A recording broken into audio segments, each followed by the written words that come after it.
Hey guys, welcome back. Today I'm going to be doing my full review of the Space Babies and the Devil's Chord. Now, these were the first ever episodes to release at midnight and to be released together. And whilst I never watched them at midnight, I wanted to do it traditionally, watching it on BBC One later that day. I did watch both episodes together, and originally I was sceptical about it, but I did actually enjoy having both of them together, and in future I wouldn't be too against if they did that again. But without no further ado, let's get into the video and see what my thoughts are on these two episodes. Starting what is probably the most important character, the Doctor, I've actually really enjoyed his character. Now, I was very sceptical about him as well and see how far they would go with him, how sort of out there they would be. But he is a lot sort of more laid back than I actually thought he would be. And I'm actually really enjoying his character at the moment. Now, whilst that is good for me, I do have a slight worry that I was hoping that he would be sort of out there and very different, only to sort of draw in the new audiences. If they see him as sort of like another typical Doctor, they might be not too engaged to want to stay on. So that's the only negative I would say to having the Doctor like this. But for me personally, I'm really enjoying his character, and I really like what they've done with him. He's still the Doctor, but different as well, which is really great. So they've sort of struck up the perfect balance for him.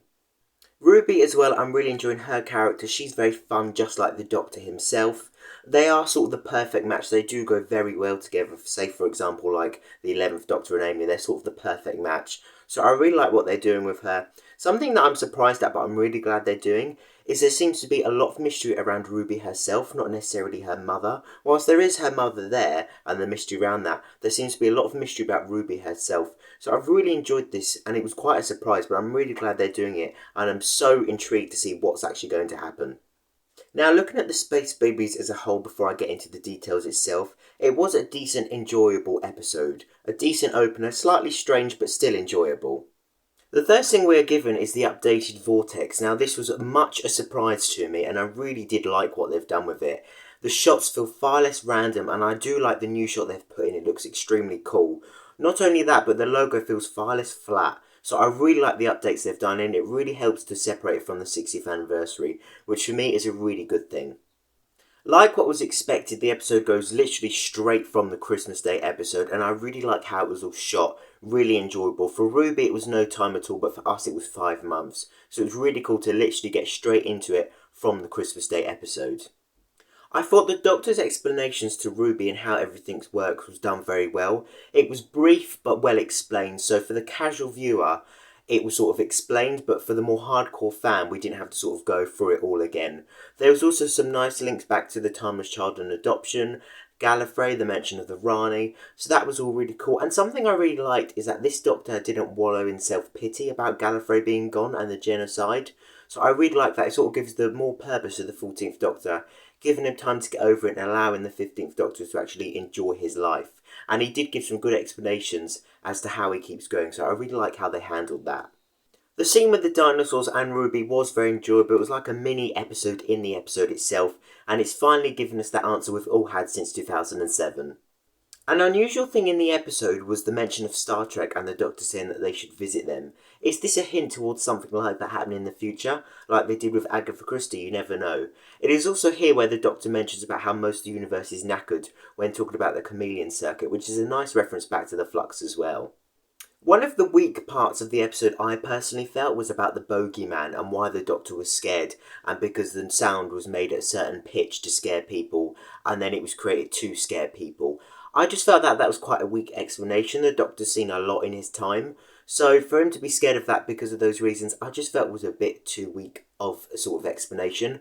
Although the scene where they were running from the bogeyman was extremely thrilling and I did love it.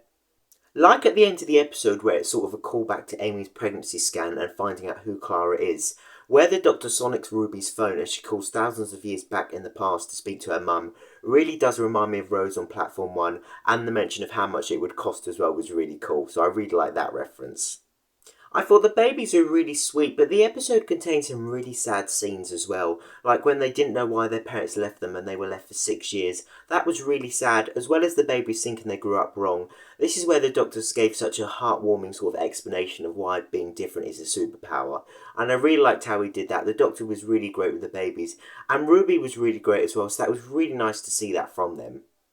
I'd also have to say my least favourite part of the episode is where the Doctor is teasing the babies about the bogeyman, because you can see they're genuinely distressed and he keeps just sort of taking the mick by putting it on screen or mentioning it.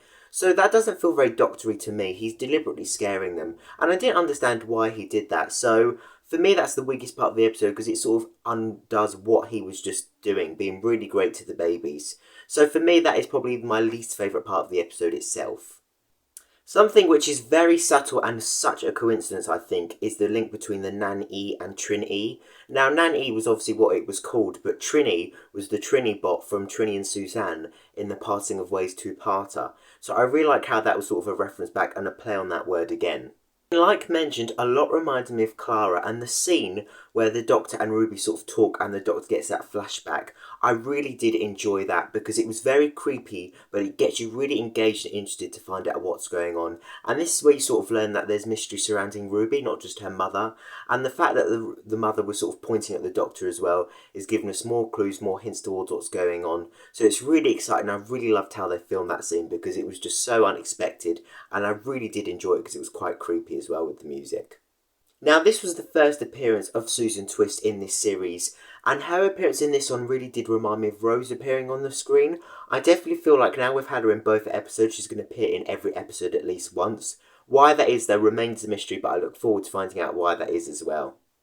This episode did also contain a few dark scenes as well, which was quite nice to see. Like, for example, when they were saying about how they were going to use the air from the storage unit to keep the babies alive and then they didn't want to see the babies die. So that was quite a nice touch as well, because it gives it sort of different sides. You've got the sad sides, the dark sides, and then the funny sides, because it can be quite comedic, this episode as well. So it's nice to have that shade to it as well. Now, despite what some of the news articles were saying about how the message is very obvious, I thought it was quite handled very well about refugees. It was sort of quick, subtle, gives you sort of the reason why they can't in the episode, and then also gives you an explanation in real life as well. So I thought it was handled very well, it was mentioned and moved on. I thought it was done a lot better than, say, the meat pronoun scene in the 60th anniversary. What I liked that Ruby done in this episode was go straight for Eric when she realised it was her fault by saying that there was no such thing as the bogeyman. That just shows how genuine she is, and I really liked how she done that as well. But considering they found Eric through smell, I really thought there was going to be a joke about how smelly he was because of his nappy, but we didn't get that, which was unusual, but I honestly thought that was coming. Now, I've mentioned some sort of sad scenes, some dark scenes, but there were funny scenes in this as well, like the nanny filter and the swearing, that was quite cool, and then the scene with Ruby and the bogies as well. Although what I would say is I thought it was quite obvious that it was bogies, so that whole scene felt a bit sort of unnecessary. It sort of feels obvious that it's made out of bogies, although when Ruby finds out it is quite funny, so I do like how they done that. It was also only the second time round that I realised some of Marigold's old music was playing when he was trying to save the bogeyman. So that was a nice callback, and it was a nice scene where the Doctor saves the bogeyman and sort of relating to him because it was the last of his species. The ending to the part of the Space Babies itself was very wholesome, but still slightly sad. What was very odd though was the back of the spaceship where it let out the gas. It did look like a bum. So I feel like that is just a very odd ending to the story of a very odd episode. Still enjoyable, but that is just so odd. It's also nice to see the return of giving the TARDIS key and how important that is. That's really nice to see that return again. Now, it was also here where the Doctor sort of explains why he can't go back to the church and Ruby's birth mother. I really like that, how it's a reference back to Rose and Yaz and how they went back and it was really damaging. So it's really good how this time the Doctor's explained that and warned her against that. This episode also answered a question I've always had for such a long time, and that's what if the TARDIS lands in a small space? And of course we got the answer to that. I know we didn't see much of her, but I did actually enjoy Cherry more in this than the Christmas Day episode. She was much more funny here and less naggy than in the Christmas Day episode, so that was quite cool, and I love the reference back to the Doctor being slapped by the mothers, so that was really cool as well. Then, like mentioned at the end where the Doctor scans Ruby, I thought that was a great way to end episode 1, leaving people with the mystery and wondering what's going to happen and wanting to stay tuned to see what happens. So I really like how it ended on that, and the snow as well was really cool. So I really look forward to finding out what goes on there. Once again, to do with the title sequence as well, I prefer how the next time trailer is immediately after the episode, because I feel like more people will actually watch it, more of the casual viewers. And I like how the title sort of swishes and then you get into the next time trailer. Although it doesn't give me enough time to react on the day, record my reaction to it, I do like how they've added that, and it helps to sort of refresh this era and make it feel separate from what's already come of the RTD2 era. So again, small changes, but I really like how they've done that. Now, originally I would have ranked this as 7 out of 10, but it is still a very odd, funny, enjoyable, decent opener, so I'm still going to give it a 7 out of 10, because it is still enjoyable the second time round. And yeah, it introduces us to the Doctor and Ruby and how fun this era is going to be. So yeah, definitely stick with the 7 out of 10 because it is still enjoyable. Now looking at the Devil's Chord, I would say I enjoyed it more. It does have a lot of links back to the giggle, like for example starting in the 1920s and the god meddling in that time period. And although I found this episode enjoyable, there is of course still some faults. Even with a second watch, I'm still a bit confused at the beginning as to why this man, this sort of like teacher, is so important, and why the name Harbinger is so important as well. I don't actually understand that, so I don't feel like that was explained very well at the beginning, unfortunately. Again, like the message in the Space Babies, I thought the them scene was handled very well. It was sort of done very quick. It was sort of funny in a way, and it was just sort of there and then you get moved on. It wasn't so heavy like it would be, again, with the meat pronouns. I just don't like that scene, so that's why I keep referencing that. But yeah, it was handled very well as well. So far, the messages in Doctor Who haven't actually been too bad in this new era. I feel like they've been handled a lot better in this new season than, say, the 60th anniversary, which is really nice. Talking about the character, the Maestro themselves, I thought that Jinx Monsoon played them very, very well, and I really like this character. I like how the sort of notes fly about and how they extract music from the people themselves. I like how the Doctor and Ruby sort of flinch at Maestro at times, to sort of hammer home sort of how dangerous this character really is. And I just like everything about this character, so unhinged, but so enjoyable to watch. So yeah, I do like this character, and even though there was quite a few full breaks, I thought, at least for this character, it makes sense because they are a godlike villain. And I also like how this episode sort of emphasises the importance of music. Again, mentioning the titles for this episode, I really love how the Maestro sort of played the title sequence, then it fed into the title sequence, and then it sort of, the outro was playing from the jukebox. So I thought that was a nice way to feed in and link each other, sort of bridge them. So that was really cool, and I really like how they done that. Sticking with the TARDIS and the jukebox itself, like I said in my initial thoughts, I absolutely love the colour scheme of the TARDIS in the interior in this episode. The purpley blue just fitted so well and it looked absolutely amazing, and I really do hope in future they choose this colour again because it just looks so incredible.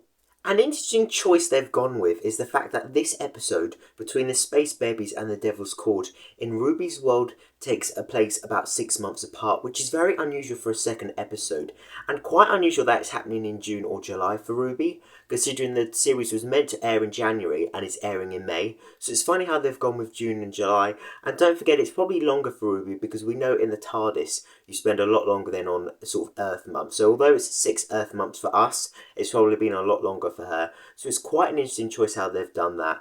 But it does help explain that preview we got where Ruby says you never hide. I thought, well, that's a bit silly of her to say it because she's only just met the Doctor. But now we know that she's known him for a fair amount of time already now because it's already been at least 6 months. I also think for Doctor Who it's quite lucky how the Beatles' first album was recorded in 1963 because of course it's a nice reference back to the very beginning, and what I wasn't expecting was the heavy reference of Susan. It was really nice to see, and I really do feel like it's heavily foreshadowing her return, which I really do hope it happens because we're very lucky to still have Carol Ann Ford, and I definitely want her back. Because she's Susan, she's the original companion, she's Doctor's granddaughter, how could you not have her back? So I really do feel like we need to have her back, because last time we saw her was in the 80s. So we definitely need to have her back, and that would be so cool to have that. So I really do hope this is foreshadowing for a reason. Now talking about a different Susan is Susan Twist. Again, she appears in this episode, but this time interacting with the Doctor. What was a nice scene was that scene with the spoon where the true timeline started to sort of appear and then the Maestro takes control and appears in everything. That was quite cool, and then the scream sort of breaking that scene as well. That was really nice, and a nice touch as well was when the Maestro took control again when Ruby was playing the piano and the giggle come out. It was such a nice sort of reference to have the Toy Maker and that sort of episode of the giggle being referenced so heavily. I didn't realise they were going to be linked so much, but I definitely do like that. It's also been quite unusually interesting to have Christmas play such a big part in these episodes despite it being May, but I definitely do like it, and it's interesting how the sort of music of Christmas is sort of wrapped around Ruby's soul, and then the maestro saying, the oldest one, why is he there? This creature is very strange. Again, it's sort of hyping up what's going to be happening with Ruby and finding out the mystery, and I really do like when those sort of things happen. A nice touch to this episode is the fact that it sort of referenced how important the toy maker is, and it's really nice for it to be sort of a reference that's different, not just the usual Dalek, Cyberman or the Master. So I like how in this era they've really made the toy maker very dangerous and very important in the sort of Doctor Who universe. The scene with the sonic silence was really cool as well, and that was really great how they done that because it genuinely did sound very silent. So I really like that, and this is also where it's explained about how dangerous the godlike villains are and how the Doctor was literally split in half, his soul was split in half. So I felt like it was sort of explained very well again, didn't go into too much detail but gave the sort of casual viewers just enough information to understand. Destroyed London and those scenes were one of my favourite scenes of the actual episode itself because I liked how it looked, the sort of creepy music of when Ruby was stepping out the TARDIS when the Doctor showed her true timeline now, and it sort of hammers home again how important, how dangerous Maestro is. So I really like how that was done, and then I like the scenes afterwards about how the Maestro sort of explained how the toy maker was their dad. I really liked how that was sort of a link to the toy maker being one of their children, and then I also really like how the sort of pantheon was mentioned as well. So all these link backs were sort of a lot more than I was expecting, which was really nice. But these scenes were really cool, and then when Maestro took over the TARDIS as well, again showing how important and dangerous this god can be. So I really like all of that. And the reference to the music of the spheres was a nice touch as well. It's also nice to see this era hasn't forgotten how much the Doctor loves the TARDIS, because you can see the Doctor sort of kissing the TARDIS. So it's nice to see that they sort of have carried that over, which I did expect from Russell T Davies, of course. But again, it's just nice to see. And talking about the TARDIS itself, something which wasn't explained, which I think was deliberate, was that noise the TARDIS made when they landed back in 1963. I suspect that has something to do with the scan the Doctor was doing on Ruby, because that was sort of mentioned and then never talked about again in the episode. So I feel like that could be something to do with Ruby, so we might be finding out more about that in next week or the week after. What this episode showed us is the first time the Doctor ever sort of gets angry, this Doctor getting angry. And he gets angry at Maestro trying to protect Ruby and then fails. I really like that, and I like the scenes where they're sort of battling and then the Doctor almost takes control, but then the Maestro takes control again. And I'm really glad it was sort of the Beatles who helped sort of trap Maestro. And then again with Maestro saying the one who waits is almost here. I really like all of that sort of stuff. So again, having that mentioned again from a godlike villain was such a cool thing to do. One thing a bit controversial about this episode is the musical number at the end. For me personally, which is surprising, I didn't actually mind it. I could sort of pass it off as sort of the Maestro's realm still lingering and that's why it's happened. And then of course the twist at the end and the kids still surviving, that was a nice touch. But in general, I didn't think the sort of musical number was too bad. I did quite enjoy it actually. For me, I'd rank this episode an 8 out of 10 and it is still enjoyable. So once again, I'm going to keep it at an 8 out of 10. Now looking at next week's episode, it looks very intense and thrilling and I cannot wait for it. If I was to have any concerns, it's that I've really enjoyed this era so far because it really has been like a cosmic joyride. So fun, so thrilling, and this episode is going to be slightly different. As long as it's sort of only a step away for it for a week and then we go back to sort of how it's been, then I'll be alright. I just really hope that they continue this sort of cosmic joyride because it generally has been really fun how they've sort of done these episodes. Talking about this series so far, it has got off to such a strong start for me. I've enjoyed this series a lot more than I thought I would. And they really did mean it when they said it would be a cosmic joyride. And it's just been so fun, like I've said, so fun how they've filmed it. I'm just really enjoying it, and this could turn out to be, if it continues along these lines, it could turn out to be one of my favourite series since 2005. Because it's just been so enjoyable and I've just been so pleasantly surprised by it. But yeah, I've absolutely loved these episodes and I really love the direction they've taken this series. But that's just my opinion. What I'd love to know is what you guys think. Let me know what you thought of these episodes in the comments below. Thanks to everyone who's voted so far. By the looks of it, with both episodes, the majority like it or love it, with a lot more people disliking or hating the Space Babies than the Devil's Chord. But again, let me know what you think in the comments below. And I need to say a huge, massive thank you to everyone watching this video at the moment. Everyone who's subscribed, everyone who's liked, everyone who's commented on my videos ever. The amount of love I've received in the last week from you guys has been absolutely insane. I have really jumped up in subscribers. In a week, I've gone from about 472 to 500, and it's just been absolutely amazing. And I cannot believe it. And I really appreciate it, guys. So thank you all so much. And now I finally hit 500 subscribers, I'll be doing that tour of my tards on how I made it and how you can make your own. I might leave it till the end of the series because I don't want to sort of shine away from the series itself, and I really want to concentrate on that video of my TARDIS and sort of making a great video of it. So I might be doing it at the end of the series, or I might be doing it soon, I'm not sure. But again, thank you so much, and I genuinely cannot believe it that I've reached 500 subscribers. I remember when I first sort of set up the idea, it was always just a dream now the fact that I finally made it, it just feels absolutely incredible. So again, thank you guys so much, every single one of you. Thank you so much, and I just cannot believe it. So yeah, thank you so much. You are absolutely amazing. But I hope you enjoyed the video. Thank you so much for watching, and I hope I see you in my next video soon. Again, thank you so much for watching, and take care.